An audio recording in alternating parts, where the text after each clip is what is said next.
Welcome into College Corner. We finally made it, the opening round of the NCAA Tournament. I'm going to have three of my favorite picks for Thursday of March Madness. Tons of games to get to, tons of opportunities to make some money. I've got a player prop, a total, and a side for you. These are my three favorites. I'll be betting on the first four. The first four went live yesterday, games today. If you want some plays there, be sure to follow me on Twitter. You would have seen my Twitter handle pop up earlier on here.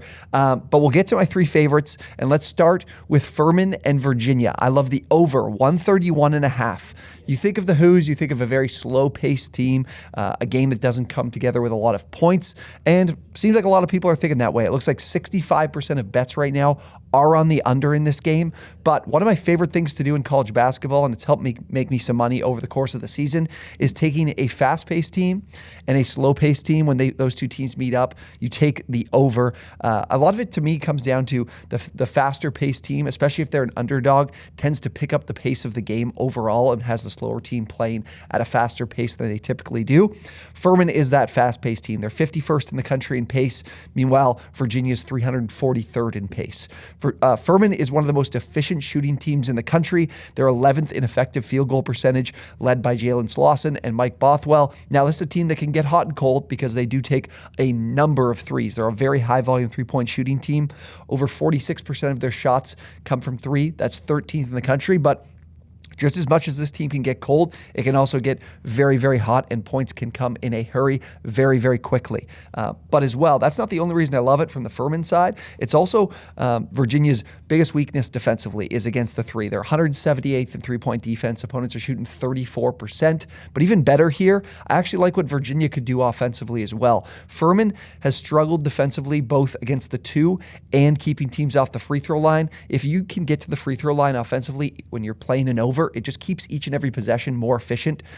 Furman is 207th in opponent free throw rate and 229th in two-point defense. Virginia used to be a higher volume three-point shooting team. This year, they're definitely attacking inside, getting to the free throw line. That's what they want to do offensively, and Furman's more than welcome to allowing them to do that. I love the over here. Furman, Virginia, over 131.5. Next one here, we get to one of the seems to be one of the underdog darlings in the round of 64. Charleston taking on San Diego State, and I absolutely love San Diego State -5. Charleston's going to be a team a lot of your friends are probably going to tell you about as, hey, this high-volume three-point shooting team that can score a lot of points is going to take down a Mountain West opponent that, if you know anything about the Mountain West, never seems to make it out of the first round of the tournament. But this is a nightmare matchup for Charleston. Like I mentioned, high-volume three-point shooting team, to me, kind of a one-trick pony offensively. 47.4% of shots are from three. That's a very, very high volume. And they're shooting just 33% from deep. They aren't even efficient shooting from there. They just shoot it at such a high volume. San Diego State is one of the best defenses in the country. They're 10th overall in adjusted defensive efficiency, and specifically against the three, they have been fantastic. Opponents are shooting just 29%. They're 7th in the country in three-point defense. Exactly what you want to have an answer for when you're playing this Charleston team. We saw also in the Mountain West Championship game against Utah State that San Diego State had created major problems for their offense, which is another high-volume three-point shooting team. They ended up with just 57 points, which was the lowest amount of points Utah State had scored the entire season. So they can create a lot of problems for these teams that want to move the ball and take threes and play on the perimeter. They have tons of answers for that. I think this is a veteran team, Matt Bradley, Lamont Butler, that is ready to get over the hump. They've been to the tournament a few times before. They've fallen short. I think this is the time here where they finally get that first round win. And honestly, I think they can get through the first weekend. But the addition of Seattle transfer Darren Trammell has been great for them. He was scoring 20-plus points for Seattle just last season, transferred over. He's been excellent for them at the point guard spot. This is a team that wants to attack around the rim, get to the free throw line, score from two.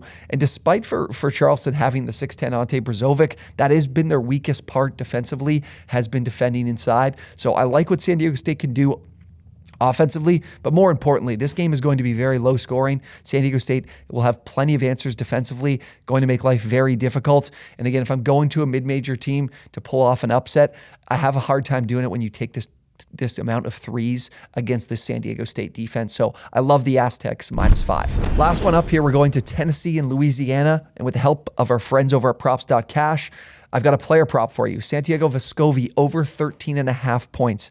You can see the data here from props.cash. He's gone over in 9 of his last 10 games. Make sure you're getting this number at 13.5. I was able to find it over at Bet Rivers. There might be some books at 14.5. I'd still take it there, but I'd feel very, very good about the 13.5, which we'll get into a little bit more. If you guys want to access this type of data here from props.cash, if you use promo code OwnersBox when you sign up, your first month is going to be 25% off. I'll include the link to sign up down below in the description as well. Pin it in the comments. Awesome tool. Player props in college basketball are a market that is very, very much overlooked by the betting public, and you can take advantage of that. And I've been doing it throughout the season, and we'll keep doing that throughout the tourney. But again, moving more to this Vescovi prop. Again, great to see he's been clearing it in 9 of his last 10. And the big thing for me is the absence of Zakai Ziegler. Ziegler went out in that game against Arkansas. So for the last 3 games, he scored 28, 15, and 17 points. So he's averaging 17.7 points per game since Ziegler's been out. And in one of those 3 games, he ended up, or I think 2 of those 3 games actually, he played 39 minutes. He's getting a ton of minutes here now that Ziegler's out. He's their go-to scoring option. He's the number 1 guy for them. This is a player as well that takes a number of threes. 75% of his shots come from behind the arc. He's taking almost 12 shots per game. Perfect against this Louisiana team. Their biggest struggle defensively is defending the 3. They're 284th in 3-point defense. Opponents shooting almost 36%. So for Vescovi, high volume. We're seeing his volume increase even further now without Ziegler, and as well a matchup here with Louisiana, who really struggles to defend the 3. Love this. You got to play this. It's going to be a little bit juiced. I think I played around -123. No problem. We want to lock in this over, and potentially at a couple other books, you might be able to ladder this up to 15 plus, or maybe get real plus money with 20 plus.